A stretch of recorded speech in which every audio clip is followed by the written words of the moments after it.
दोस्तों, आप में से ज्यादातर लोगों ने बारिश के मौसम में आसमान में चमकती हुई बिजली तो जरूर देखी होगी। वो तेज रोशनी, वो गड़गड़ाहट। लेकिन क्या आप जानते हैं साली, ये आसमानी बिजली हर साल दुनिया में करीब 24,000 लोगों की जान ले लेती है, जिसे बिजली गिरना कहते हैं। जिसके बारे में आपने बचपन से डरावनी कहानियां तो जरूर सुनी होगी, लेकिन इसके पीछे का वैज्ञानिक सच बहुत ही हैरान कर देने वाला है। आखिर ये बिजली गिरती कैसे है? क्या ये सच में ऊपर से नीचे आती है, या फिर कुछ ऐसा होता है जिसे आज तक 99% लोग उल्टा समझते आए हैं?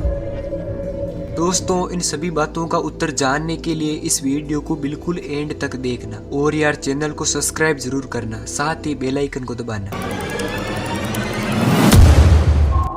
अब सबसे पहले जानते हैं कि बिजली बनती कैसे है। दोस्तों, बारिश के पहले जब आसमान में काले काले बादल जमा होते हैं, खासकर वो बहुत ऊंचे, घने और बड़े आकार वाले बादल, जिन्हें तूफानी बादल कहते हैं, तो ये बादल ऊपर नीचे तेजी से हिलते डुलते हैं। इसी दौरान बादल के अंदर मौजूद बर्फ के छोटे छोटे टुकड़े, पानी की बूंदे और हवा आपस में टकराते हैं, जिसकी वजह से इलेक्ट्रिक चार्ज यानी विद्युत आवेश बनता है। और ऊपर के हिस्से में पॉजिटिव चार्ज यानी प्लस, और नीचे के हिस्से में नेगेटिव चार्ज यानी माइनस जमा होने लगता है। इसी तरह धरती की सतह पर भी पॉजिटिव चार्ज जमा होने लगता है। अब जब ये चार्ज बहुत ज्यादा हो जाता है, तो एक समय आता है जब ये चार्ज बाहर निकलने का रास्ता ढूंढता है, और तब आसमान से धरती के बीच की हवा टूटती है और बिजली चमकती है। अब दूसरा सवाल है कि क्या बिजली ऊपर से नीचे गिरती है? अब सुनिए वो बात जिसे 99% लोग गलत समझते हैं। लोग कहते हैं कि बिजली ऊपर से गिरती है, लेकिन सच्चाई ये है कि बिजली दोनों तरफ से चलती है। सबसे पहले बादल से नीचे की तरफ आता है बिजली का पहला कदम, एक कमजोर, आंखों से न दिखने वाली इलेक्ट्रिक लाइन। ये जमीन के पास आते ही धरती से एक पॉजिटिव चार्ज ऊपर की तरफ उछलता है, जिसे वापसी झटका यानी धरती से ऊपर लौटती हुई बिजली कहते हैं। जैसे ही दोनों टकराते हैं तो वो तेज रोशनी, चमक और धमाका होता है, जिसे हम बिजली गिरना कहते हैं।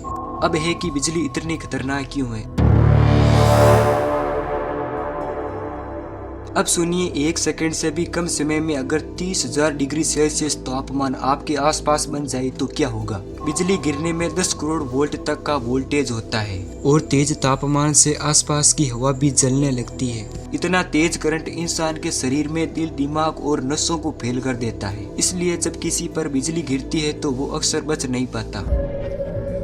अब है कि बिजली को लेकर 3 सबसे बड़े झूठ फैले हुए हैं। पहला है कि लोग कहते हैं कि बिजली एक ही जगह पर बार बार नहीं गिरती, लेकिन सच ये है कि बिजली कई बार एक ही जगह पर बार बार गिरती है, जैसे टावर या पहाड़ पर। दूसरा है कि रबर की चप्पल या जूते बचा सकते हैं, लेकिन बिजली का वोल्टेज इतना ज्यादा होता है कि कोई आम रबर उसे रोक नहीं सकता। तीसरा है कि मोबाइल इस्तेमाल करने से बिजली गिरती है, लेकिन ये झूठ है, क्योंकि मोबाइल का कोई सीधा असर नहीं होता। लेकिन असली खतरा तो तब होता है जब हम गीले कपड़े पहने हुए हैं और खुले में रहते हैं, साथ ही हमारे पास धातु की चीजें होती हैं। तो दोस्तों, अब अगली बार जब आप आसमान में बिजली चमकते देखें तो सिर्फ डरे मत, समझे और सावधानी बरते, क्योंकि बिजली एक कुदरती ताकत है जो खूबसूरत भी है और खतरनाक भी। तो दोस्तों, इस वीडियो से अगर आपको कुछ नया जानने को मिला है तो इसे लाइक जरूर करें और अपने दोस्तों के साथ जरूर भेजिए इस वीडियो को।